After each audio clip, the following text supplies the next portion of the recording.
Hi everyone, good evening once again. Welcome to another lecture of physics. And in previous lecture, what we covered was we basically figured out how to smartly calculate or find EMF of any battery or any cell. Or you can also say like we try to figure out potential difference between any 2 points of any other circuit, using potentiometer, right? So what we'll do now is basically compare EMF of two cells. We don't have to find EMF of one particular cell. We'll just use two different cells using the same setup, and we'll try to figure out कि उनके बीच में क्या relation, ठीक है? And obviously that relation will be useful because अगर आपको एक battery का EMF पता है, तो आप दूसरी बैटरी का EMF बहुत easily find कर सकते हैं, right? So there are different types of setup. So let's learn this second setup. Okay, this is called to compare. So we are using potentiometer to compare the EMFs of cells, है ना? दो different cells का हम लोग EMF compare करने की कोशिश करें. So let me write that line. ये डायग्राम नहीं है ना, this diagram is wrong. I mean this one is correct but not for this part, है ना, जो भी हम लोग cover करेंगे. I will edit it.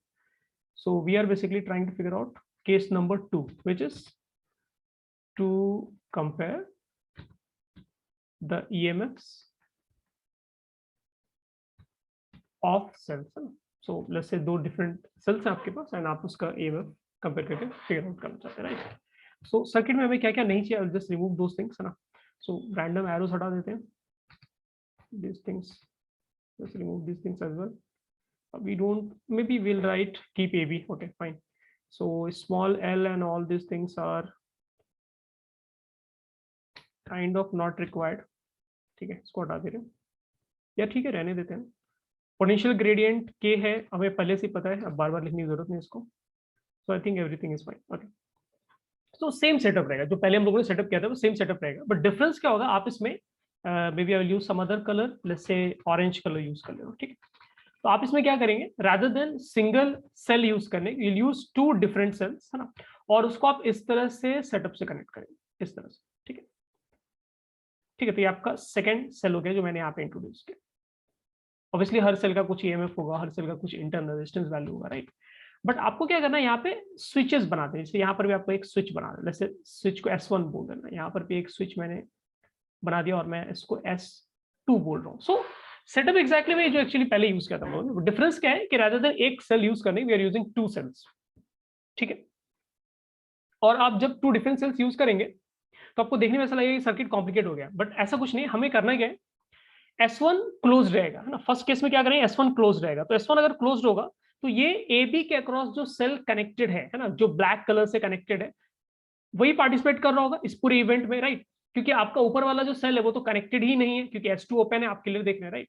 Second case में हम लोग क्या करेंगे, S1 को ओपन कर देंगे और S2 को क्लोज कर देंगे. ओके, सो फर्स्ट केस में एक एरो बना देते हैं इस तरह, ऐसे एरो बनाएंगे, मतलब हो गया कि फर्स्ट केस में S1 क्लोज्ड है, क्लोज करेंगे, चिपकाएंगे, सो वायर में करंट फ्लो होगा. आई मीन कनेक्ट करेंगे वायर में, ऑब्वियसली करंट फ्लो नहीं हुआ, दैट डिपेंड्स कि आपका बैलेंस कंडीशन आया नहीं रहा है, राइट? सो बेसिकली आप S1 को क्लोज कर रहे हैं, तो S1 को क्लोज करने से क्या होगा, हम लोग नीचे वाला बैटरी को पार्टिसिपेट करने के लिए अलाउ कर रहे हैं. फिर जब S1 को हटा के S2 क्लोज करोगे तो क्या होगा, हमारा ऊपर वाला जो सेल है वो पार्टिसिपेट कर रहा होगा. तो बेसिकली हम लोग रादर दो बार अलग अलग से कनेक्ट करने के हम लोग क्या एक छोटा सा सर्किट बना लिया जिसमें दोनों ही सेल डाल दिए, और सिंपली स्विच ऑन ऑफ करके I can easily compare both cells. मतलब आप अलग अलग भी कर सकते हैं, कोई रॉकेट साइंस नहीं. आप एक बार एक सेल लगाते ब्लैक कलर वाला, फिर आप उसको कंप्लीटली रिमूव करके आप दूसरा सेल लगाते ऑरेंज कलर वाला, उसमें किसी को कोई दिक्कत तो था नहीं. बट ठीक है, दिस सेटअप मेक्स इट थोड़ा फैशनेबल लग रहा है, राइट? आई मीन थोड़ा सा लग रहा है कि इसमें कुछ हो रहा है ना, कुछ साइंस इन्वॉल्व, राइट? आप अलग अलग भी कर सकते हैं, कोई दिक्कत नहीं. सो लेट्स से इसका EMF is E1 and resistance is R1, क्योंकि दो सेल है तो अब मैं E नहीं यूज करूंगा, so I will write E1 R1. Second case के लिए लेट्स राइट E2, और इंटरनल रेजिस्टेंस ऑब्वियसली हर सेल का कुछ ना कुछ होता है, so let's write it as R2, है ना. अब जो कॉन्सेप्ट इसमें यूज कर रहा है वो बहुत सिंपल है, पहले हम लोग पढ़ चुके हैं.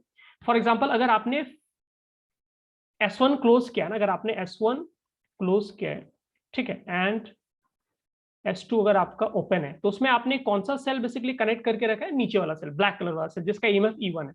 और वो EMF का वैल्यू कितना आएगा, तो वो किसी पर्टिकुलर डिस्टेंस पे जाके बैलेंस हो रहा होगा ना. जैसे L1 डिस्टेंस पे जाके अगर बैलेंस कंडीशन आपको मिलता है, तो आप EMF का वैल्यू कैसे लिखोगे, पोटेंशियल ग्रेडियंट, जिसका मतलब होता है पर यूनिट लेंथ कितना पोटेंशियल है, और कितने लेंथ पे बैलेंस हुआ है, L1 लेंथ पे. तो ये क्या हो गया, आपका EMF 1 का वैल्यू आ गया, राइट?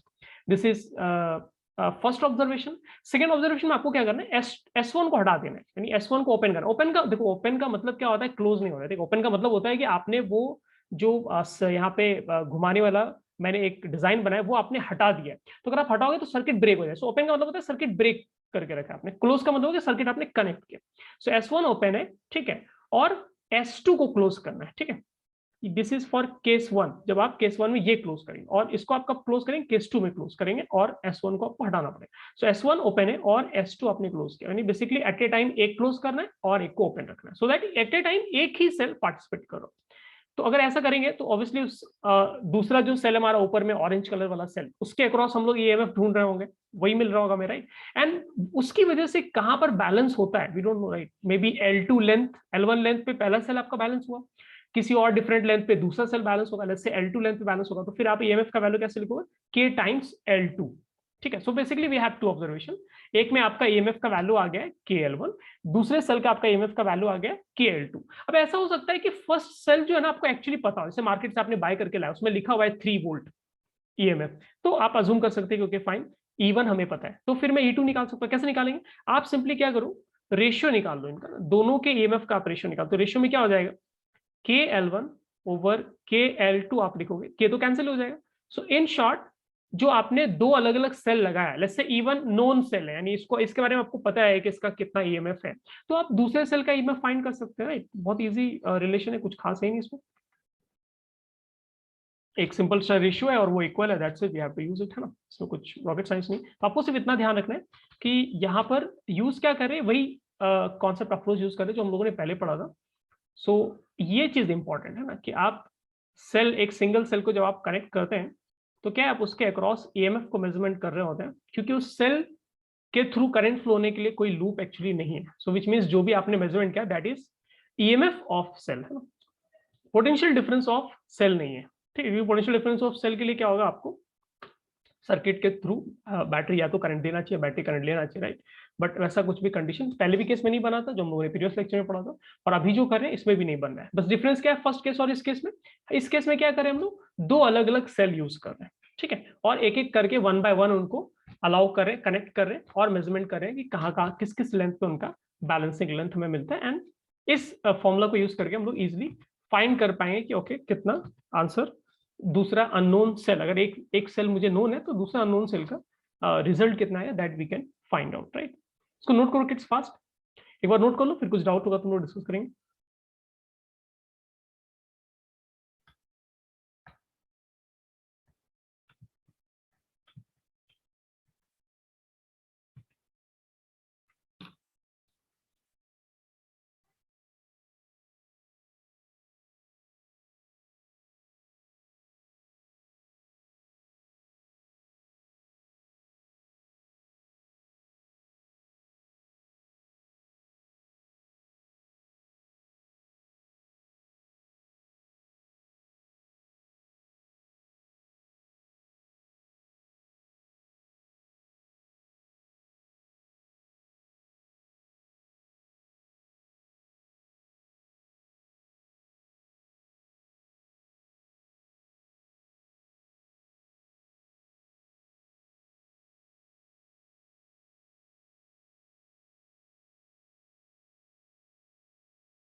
सर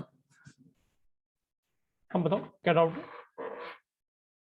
सर इसका मतलब तो ये ए पॉइंट का पोटेंशियल पी पॉइंट के पोटेंशियल के इक्वल है, तो ये जो ये इंस्ट्रूमेंट के अंदर जो सेल लगा है उसका पॉजिटिव टर्मिनल का पोटेंशियल और पी पॉइंट का भी पोटेंशियल सेम हो जाएगा, इसका मतलब ए और उस बैटरी का पोटेंशियल सेम हो जाएगा। मतलब बेसिकली आप अगर आप रेफरेंस लेंगे कि जो सेल है हमारा, जैसे सबसे नीचे वाला सेल जिसका पोटेंशियल डिफरेंस वी नॉट है, अगर मैं ये बोलता हूँ, जैसे मैं लिख रहा हूँ बट ये मैं डिलीट कर दूंगा, ठीक है। सो जैसे माना आपने ये बोला कि इस साइड का पोटेंशियल जो जीरो है, तो इसलिए प्लेन वायर से कनेक्टेड है तो ये जीरो हो जाएगा, और ये क्या होगा, जीरो हो जाएगा। जीरो का मतलब क्या, आपने रेफरेंस लिया।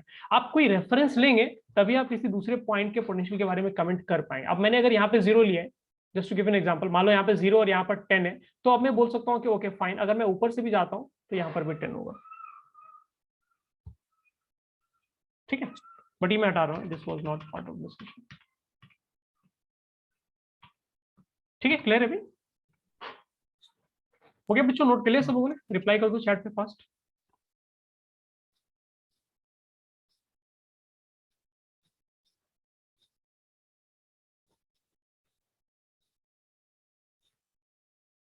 आराम से नोट कर लो ना, कोई दिक्कत नहीं। सर्किट फिर से बना लेना ना, ऑब्वियसली न्यू सर्किट आपको बनाना पड़ेगा, मैंने तो कॉपी पेस्ट किया।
ठीक है, अभी आई गेस अब सभी ने नोट कर लिया होगा, बढ़ते हैं आगे। ओके ऑसम, ठीक है। सो एक छोटा सा क्वेश्चन कर रहे थे, let's see if we can apply जो भी तक हम लोगों ने प्रीवियस 1 और 2 क्लासेस में कवर किया।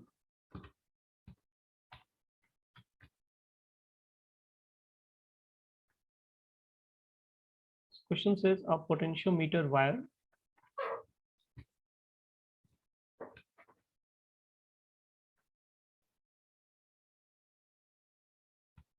has length 4 meter and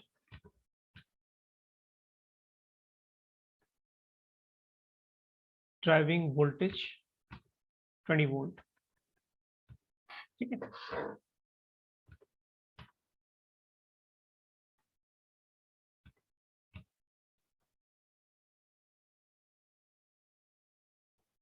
और हमें एक सेल का ईएमएफ फाइंड करना है।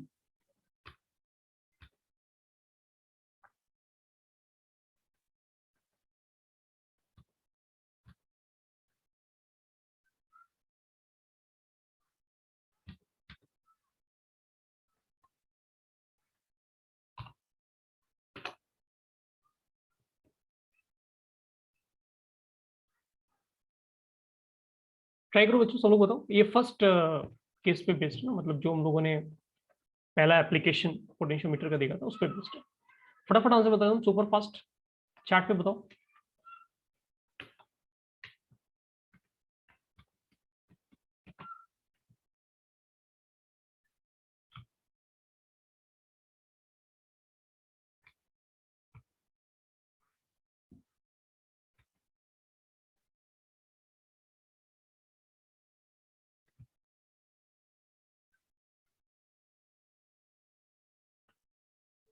कितना result?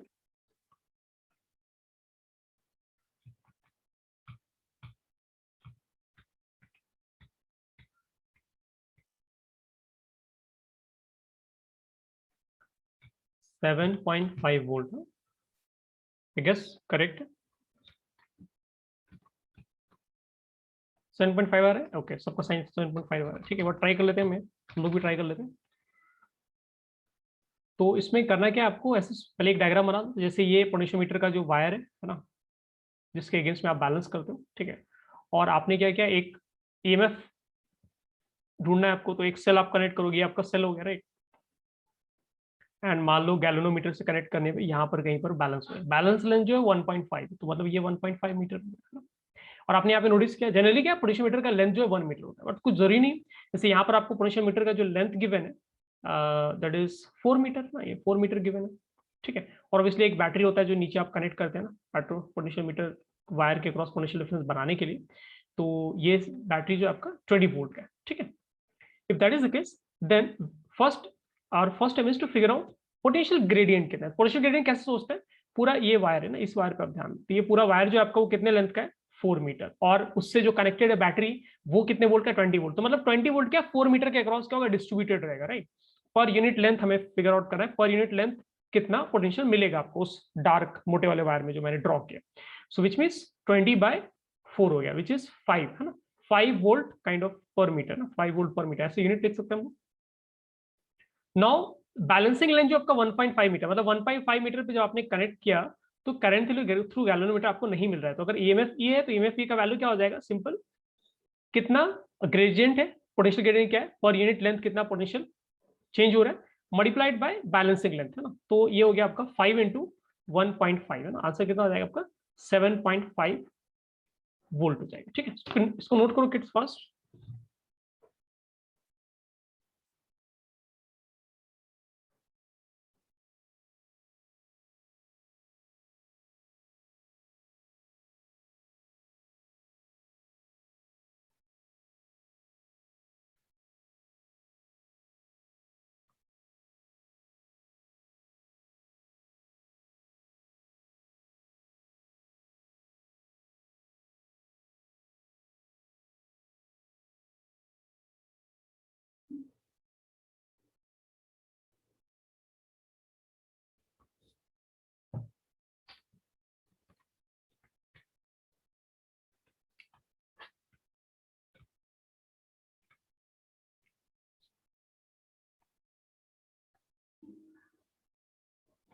Okay awesome, so I guess सबने नोट कर लिया ना।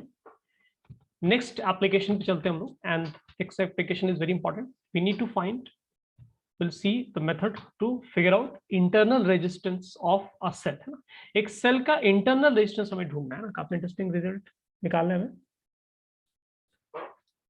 एक सेल का हमें इंटरनल रेजिस्टेंस ढूंढना है। So this is the third application that we are looking at, तो नंबर 3 डाल देते हैं यहाँ पे है ना। So the aim is to find the internal resistance, internal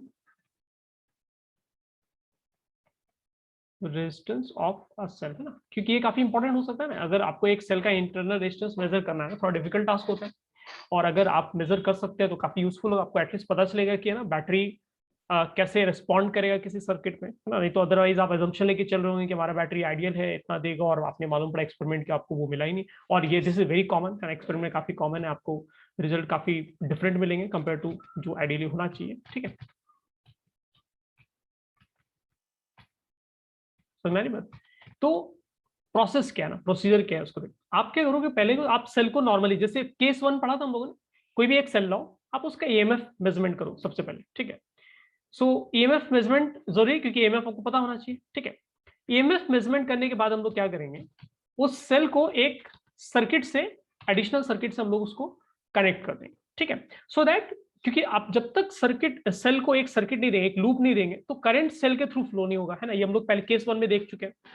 तो जब करंट सर्किट के थ्रू फ्लो होगा तो फिर क्या मिलेगा आपको, ईएमएफ नहीं मिलेगा, फिर आपको क्या मिलेगा, पोटेंशियल डिफरेंस अक्रॉस सेल मिलेगा। सो बेसिकली हम लोग दो डायग्राम बनाएंगे। So let me just copy the first diagram, है ना, एक बार फर्स्ट डायग्राम उठा लेते। सो आई गेस ये फर्स्ट डायग्राम था, so let's copy paste it, ये मैंने यहाँ पे कॉपी पेस्ट कर दिया, ठीक है। This is the first case. First case हम लोग यूज करेंगे पोटेंशियल सॉरी ईएमएफ फाइंड करने के लिए, ईएमएफ ऑफ सेल फाइंड करेंगे, ठीक, अननेसेसरी चीजें हटा देते हैं। सो बेकार की चीजें हटाई देते हैं, काम नहीं इन सब चीजों का, ठीक है। आई गेस यहाँ पे जो भी चीजें अब काम किए, ठीक है। फर्स्ट केस में क्या किया, first will figure out EMF, है ना, तो first job is to find EMF. आप पहले क्या करें, ईएमएफ फाइंड करें। सो लेट्स से आपने सेल कनेक्ट किया, सेल का ईएमएफ प्लस से ई है ना, और आपने कनेक्ट इस तरह से कनेक्ट करना है, सिंपल, जैसे पहले कनेक्ट किया था वैसे ही कनेक्ट करना है, तो ऐसे कनेक्ट किया मैंने, और कनेक्ट करने पे let's say balancing length, let's assume अगर आपका बैलेंसिंग लेंथ एल आया है ना, let me check if we can write something else, so let's not write L, है ना, क्योंकि फिर बाद में एक और बैलेंसिंग लेंथ हमें देखना पड़ेगा, तो L1 कर दे रहा हूँ उसको, ठीक है। तो आपने ईएमएफ मेजरमेंट किया और बैलेंसिंग लेंथ क्या है, L1 आया, ठीक है। और पोटेंशियल ग्रेडियंट, है ना, लेट्स से पोटेंशियल ग्रेडियंट हमें पता है, पोटेंशियल ग्रेडियंट लेट्स से हमें पता है, and that value is let's say के, ठीक है, पोटेंशियल ग्रेडियंट के से बोलते हैं। तो ईएमएफ का वैल्यू क्या होगा हमें पता है कैसे लिखते हैं, तो ईएमएफ का वैल्यू कैसे लिखेंगे हम लोग, पोटेंशियल ग्रेडियंट मल्टीप्लाइड बाय कितने लेंथ पे आपको बैलेंसिंग पॉइंट मिला है, विच इज के इंटू L1, ठीक है। सेकंड सर्किट में क्या करना है, I'll just copy paste the whole thing again, ठीक है। थोड़ा सा छोटा कर लेता हूँ स्पेस का, ठीक है। दूसरे केस में मैंने एकदम सेम चीज कॉपी पेस्ट किया है, अननेसेसरी चीज हटा देते हैं। लेकिन इसमें अब डिफरेंस क्या रहेगा, बैटरी से क्योंकि हमें करंट फ्लो कराना है, हम क्या अभी क्या बैटरी का सेल का जो है AB के क्रॉस जो सेल कनेक्टेड है उसका लूप कनेक्टेड नहीं है, तो करंट फ्लो नहीं हो पा रहा है, ठीक है। तो हम लोग क्या करेंगे इस बार, विल चेंज इट स्लाइटली। आप क्या करो, एक वायर लो A से कनेक्ट करो और एक स्टैंडर्ड रेजिस्टेंस जो है जैसे कैपिटल R आप कनेक्ट कर दो। तो ऐसे ही आप कनेक्ट कर देंगे तो क्या होगा, पहले तो कोई करंट फ्लो ही नहीं हो रहा है, बैलेंसिंग कंडीशन में क्या होगा, आपका AB के क्रॉस कुछ भी करंट वगैरह फ्लो कहीं नहीं दिखेगा। लेकिन यहाँ पर क्या, बैलेंसिंग कंडीशन में नीचे का जो सर्किट है उसमें करंट फ्लो हो रहा होगा और ऊपर का जो सर्किट है उसमें करंट फ्लो हो रहा होगा, और वो करंट इस तरह से फ्लो हो रहा होगा। तो ये जो रेड कलर से मैंने हाईलाइट किया ये वो करंट है जो ऊपर वाले अपर सर्किट में फ्लो हो रहा है, ठीक है। एंड जो ग्रीन कलर से हाईलाइटेड है वो आपका वो करंट है जो नीचे वाले सर्किट में फ्लो हो रहा है, जो एक्स्ट्रा एरोज है मैं उनको हटा दे रहा हूँ, ठीक है। सो नीचे वाले सर्किट में करंट आपका ऐसे फ्लो हो रहा है, ऊपर वाले सर्किट में आपका करंट ऐसे फ्लो हो रहा है। अब आपको ये समझने की जरूरत है कि करंट अगर मेरे सेल से फ्लो हो रहा है या फिर सेल क्या है के थ्रू करंट फ्लो हो रहा है या फिर सेल करंट फ्लो करा रहा है, उस केस में क्या है, अब जो हमें AB के अक्रॉस मेजरमेंट बैलेंस लेंथ मिलेगा ना, let's say balance length is L2, ठीक है, कुछ डिफरेंट होगा obviously. So let's say new balance length is L2। तो L2 बैलेंस लेंथ के कॉरस्पॉन्डिंग जो आप AB के अक्रॉस आपको वैल्यू मिलने वाला है वो वैल्यू EMF नहीं रह गया, अब वो क्या होगा, आपको पोटेंशियल डिफरेंस मिलेगा पॉइंट AB के अक्रॉस। क्यों, क्योंकि सेल के थ्रू करंट फ्लो हो रहा है, रेड कलर से मैंने हाईलाइट किया, right. So let's write this current as capital I. तो अब जो हम लोग करें वो सेकंड पार्ट के लिए लिख रहे हैं, ठीक है। So this was for first part. Second part is to find potential difference, ठीक है। Potential difference हमें find करना है सेकंड पार्ट में, ठीक है। This was part 1, this is part 2. Okay. Now अब सिर्फ अपर सर्किट देखो, तो अपर सर्किट में क्या हो रहा है, अपर सर्किट में करंट इस तरह से फ्लो हो रहा है, और अपर सर्किट में अगर आप देखो करंट के फ्लो में टोटल रेजिस्टेंस कितना मिल रहा है, एक तो R मिल रहा है प्लस कैपिटल R मिल रहा है। सो बेसिकली अगर करंट I का मुझे वैल्यू लिखना है तो, और बैटरी का EMF अगर ये है तो वैल्यू कितना हो जाएगा, EMF divide by total resistance. तो जैसे करंट यहाँ फ्लो करके निकलेगा तो कैपिटल R को भी फेस करना है, स्मॉल r को भी फेस करना है, दोनों सीरीज में कैपिटल R और स्मॉल r, है ना। AB के अक्रॉस आपको नहीं देखना है, आपको अपर लूप देखना है कंप्लीट, ठीक है। तो अपर लूप कंप्लीट देखोगे तो जो करंट फ्लो रहा है उसके लिए कैपिटल R से भी पास करना है, उसको स्मॉल r से भी पास करना है, सीरीज कनेक्शन। तो ये हो गया आपका करंट का वैल्यू जो अपर लूप में फ्लो हो रहा है। I am not talking about lower loop, lower loop में स्मॉल I करंट लिख दे रहा हूं मैं, ठीक है। Now we are interested in finding AB के क्रॉस पोटेंशियल डिफरेंस कितना है, ठीक है। तो AB के क्रॉस पोटेंशियल डिफरेंस मैथमेटिकली कितना आएगा, कैलकुलेट करके तो हम लोग निकाल देंगे एक्सपेरिमेंट करके, बट मैथमेटिकली कितना आना चाहिए, यहाँ पे आपका करंट I फ्लो हो रहा है और वो R को क्रॉस कर रहा है, मतलब I इंटू R इतना पोटेंशियल डिफरेंस का वैल्यू होना चाहिए, right. If that is the case then we can write VAB, ठीक है, और I का वैल्यू आप लिख दो, E over capital R plus small r into capital R, ठीक है। ये आपका VAB का वैल्यू हो गया, है ना। But at the same time आपको ये भी सोचना है कि हम लोगों का जो बैलेंस लेंथ आया है न्यू, दैट इज L2, और ये हम लोग मेजरमेंट करके ला रहे हैं। इसका मतलब अगर मैं दूसरे तरीके से VAB का वैल्यू लिखूं तो मैं ऐसे भी लिख सकता हूँ कि सर हमारा पोटेंशियल ग्रेडियंट जो वो K और बैलेंस कितने डिस्टेंस पे हो रहा है, L2 पे हो रहा है, राइट। अब आप दोनों चीज को ध्यान से देखो ना, इसको आप देखो इक्वेशन 1 और इक्वेशन 2, आप दोनों को ध्यान से, दोनों तो सेम ही चीज है, लेफ्ट साइड में वही VAB और राइट साइड में अलग अलग एक्सप्रेशन आ रहे हैं। इसका मतलब मैं उन दोनों को इक्वेट कर सकता हूँ, right. So I can write, मैं यहां से ये लिख सकता हूं कि E capital R over capital R plus small r is equal to KL2, ठीक है। तो ये आपका एक एक्सप्रेशन बन गया, ठीक है, और एक एक्सप्रेशन हमारे पास यहां पर है, ठीक है। दोनों एक्सप्रेशन दिख रहे हैं। अब आप क्या करो, दोनों एक्सप्रेशन को आप डिवाइड कर दो, ठीक है। अगर मैं दोनों एक्सप्रेशन को डिवाइड करता हूं, maybe I will write this as equation 3 लिख देते हैं ना, आपको मिस्टेक हो चुका है ऑलरेडी, इक्वेशन 3 लिख देते हैं and let's write it as equation 4। तो अगर आप इक्वेशन 3 में इक्वेशन 4 से अगर आप डिवाइड करते हैं तो आपको क्या मिल जाएगा, E कैंसिल हो जाएगा, आई थिंक आपको मिलेगा capital R plus small r divide by capital R, ठीक है, will be equal to L1 over L2, और L1 ओवर L2 क्या है, ये तो एक्सपेरिमेंट करके हमें मिल जाएगा। तो यहां से आप स्मॉल आर का वैल्यू लिख सकते हैं. Let me check if it's correct और नॉट. सो स्मॉल आर का वैल्यू यहां से आपको मिल जाएगा L2 ओवर L1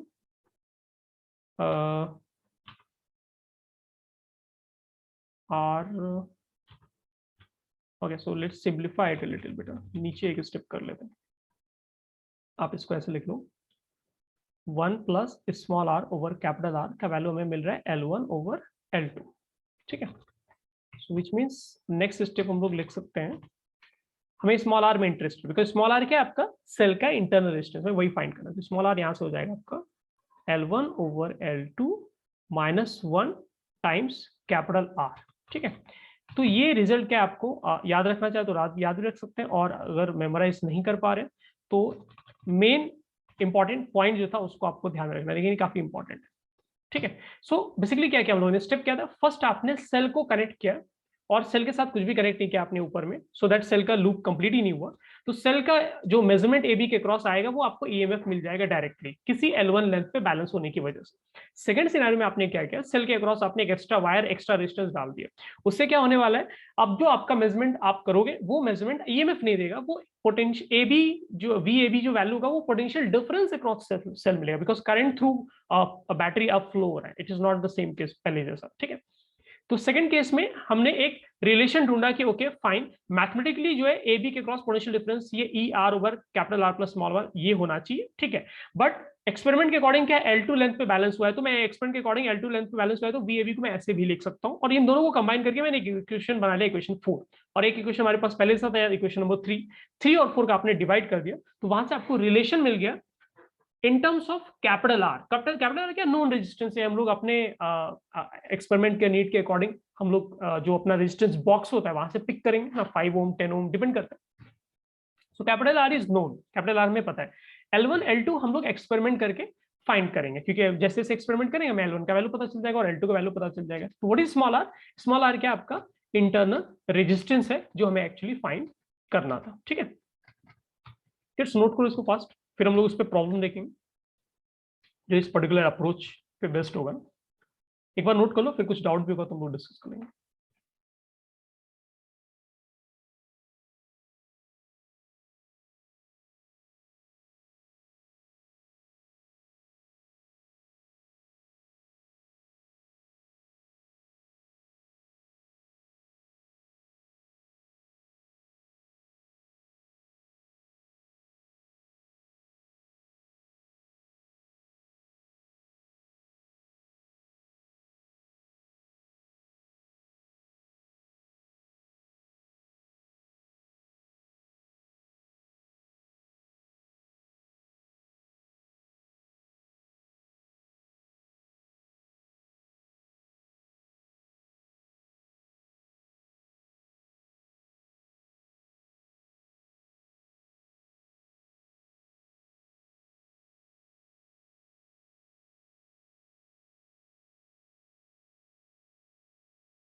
किस नोट कर लिया सब लोगों ने, कोई डाउट इसमें, कुछ गड़बड़ लग रहा है तो बताओ, डिस्कस करते हैं उसको.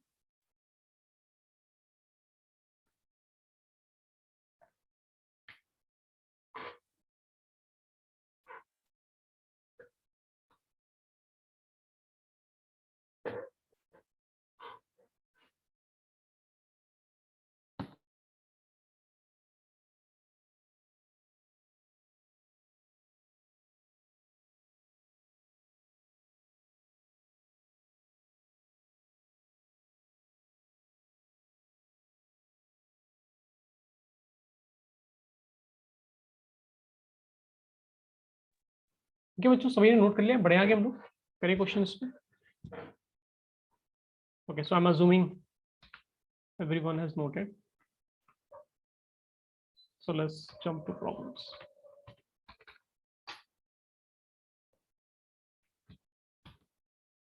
लैंग्वेज में लिख देता हूँ कंप्लीट है ना, क्योंकि फिर क्वेश्चन में क्या आपको फिगर आउट करने में दिक्कत होगा कि लैंग्वेज पढ़ के कैसे, क्योंकि क्वेश्चन और अप्रोच तो सिंपल ही रहेगा है ना, सॉल्यूशन भी आपको सिंपल सा ही निकालना है, कुछ रॉकेट साइंस नहीं है इसमें, but still I will just right language also. So completely लिख देते हैं.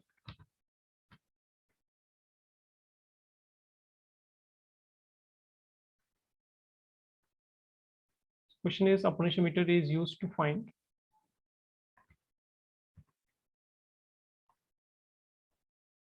the internal resistance of cell. Okay.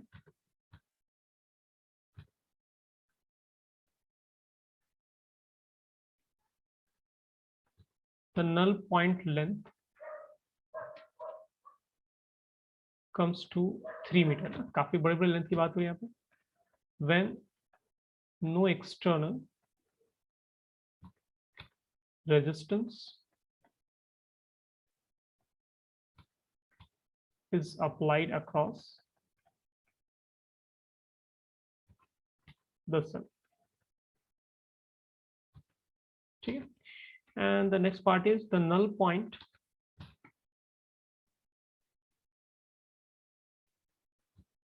length comes 2 meter. Decrease हो गया, और डिक्रीज होना चाहिए ना, ये कॉमन सेंस है, डिक्रीज होना चाहिए बिकॉज ईएमएफ से ईएमएफ डेफ का वैल्यू क्या होगा आपका, जब बैटरी अगर खुद करंट फ्लो करा रहा है ना, आप बैटरी को चार्ज नहीं कर रहे, बैटरी डिस्चार्जिंग कंडीशन में, तो जो आपको पोटेंशियल डिफरेंस होता है वो ईएमएफ से कम होता है, तो बैलेंसिंग लेंथ भी उसके अकॉर्डिंग क्या होगा, कम आएगा ना. So it make sense, perfect sense. The null point length comes 2 metre when external resistance 100 ohm is applied across cell.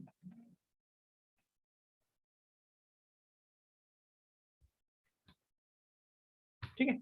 हमें इंटरनल रेजिस्टेंस फाइंड करना है, फटाफट फाइंड करो, बताओ कितना आंसर आएगा.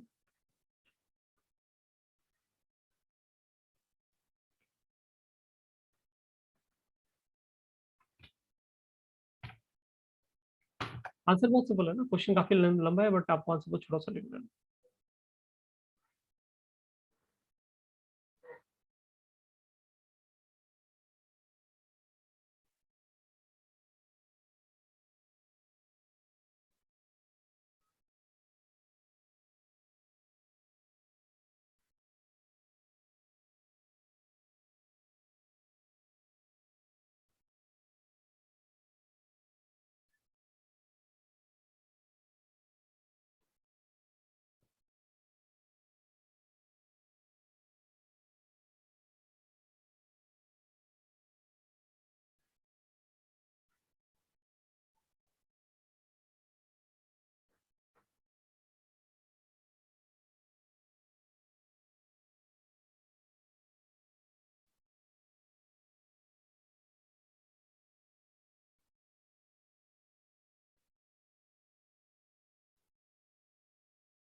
फिफ्टी ओम आ रहा है सभी का 50 ओम. ओम लाइन लगा लेते हैं ना, डायरेक्ट सॉल्व कर लेते हैं. 50 ओम काफी लोगों को आना चाहिए ना, आ रहा है ना 50 ओम, ग्रेट. सो आपको क्या करना है, इंटरनल रेजिस्टेंस का एक्सप्रेशन क्या था, L1 over L2 minus 1 into capital R. ठीक है. What is L1? L1 जब आपने यूज ही नहीं किया है ना, सेल को आपने एक्स्ट्रा रेजिस्टेंस लगाया नहीं, सेल करंट फ्लो ही नहीं करवा रहे. ठीक है. और तो बेसिकली आप ईएमएफ मेजरमेंट कर रहे हैं, विच मींस 3 मीटर क्या हो गया आपका, ये L1 में काउंट हो गया, और 2 मीटर्स क्या हो गया, ये आपका L2 का वैल्यू हो गया. So this will become 3 over 2 minus 1 times external resistance का वैल्यू विच इज 100 ओम. ठीक है. सो इसको 100 से आपको मल्टीप्लाई करना है, तो यहाँ से आपका आंसर आ जाएगा 50 ओम. ठीक है. तो क्वेश्चन के आंसर छोड़े ही रहेंगे, क्वेश्चन देखने हो सकता है बड़ा लगे आपको, दैट इज फाइन. नोट करो इसको किड्स फास्ट, और नोट कर लिया तो रिप्लाई ऑन चैट.